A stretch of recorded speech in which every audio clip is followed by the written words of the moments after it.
Found it! The best portrait lens for Fuji right here. Viltrox 75mm 1.2. This lens is really exceptional. This is a game changer for Fuji shooters. If you want amazing portraits with shallow depth of field, razor sharpness and need fast autofocus, this is what you should get. Let me show you.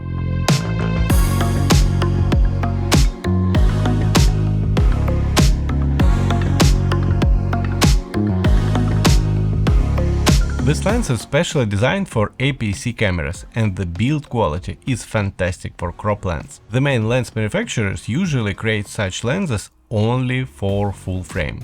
And for crops, they usually make something simpler and cheaper. For example, Sigma has art and contemporary lenses, and none of their lenses for mirrorless crops have been labeled art. Only Fuji has optics of this class for crop cameras. This lens is labeled Pro, and a rare exception these days, this really means that the lens is designed for professionals. The build quality is top-notch. The beautiful all-metal body has 9 points of protection against moisture and dust. We extensively tested it in the spring rain in Kyiv. The lens didn't let us down. The aperture ring rotates with pleasant, well-defined clicks. There is an AF/MF switch on the body, which Fujifilm lenses lack. This is usually not a problem, Fuji's has a physical switch on the body.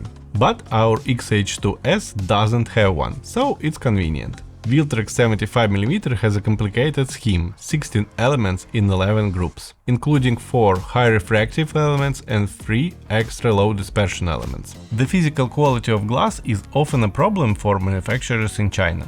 If they want to make something of really high quality, they have to order imported glass. Prevel buys glass for its filters in Germany, and Viltrox for this lens got it from Japan.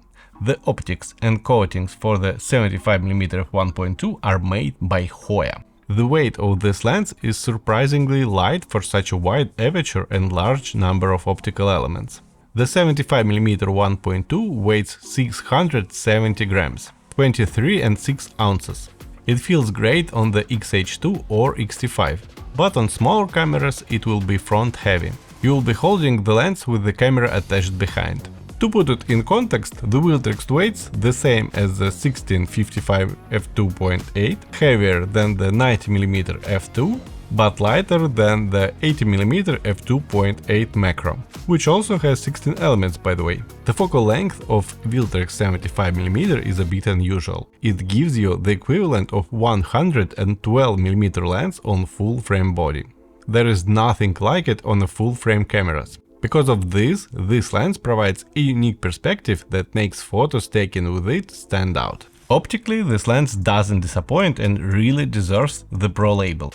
In terms of image quality, it's on par with the best Fujifilm lenses. There is no need to stop down the aperture, the results are amazing wide open. The center of the frame is very sharp from f1.2, with a slight improvement at f2.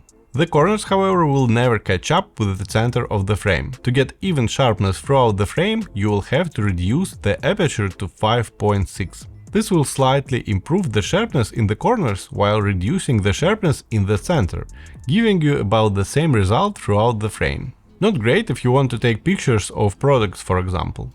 This is a portrait lens, and that's where it comes into its own. Thanks to the 11-bladed aperture, the bokeh is creamy and soft, even when you close down the aperture to keep the whole face in focus.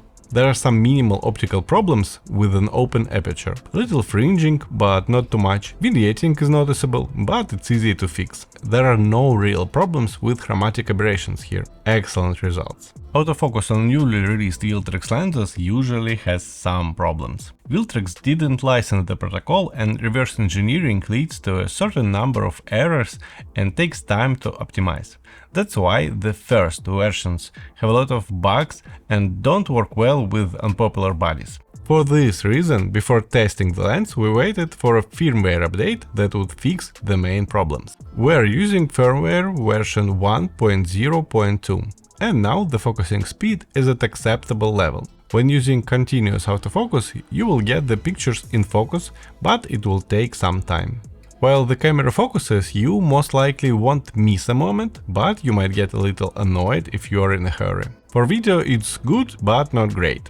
There is not much noise, the lens is fast and responsive, but at f1.2 the focus can hunt a little. Viltrox here used STM focusing motor. It does its job, but not as well as the triple LM motors in the 90mm f2. After a few firmware updates, the speed will be similar to the new 56mm f1.2. But right now it's somewhere in between the new and old 56mm lens. I don't think the autofocus speed will be a problem for you. However, the minimum focus distance might. It's 88 cm, 34 and 6 inches. So you have to move quite far away to take a picture.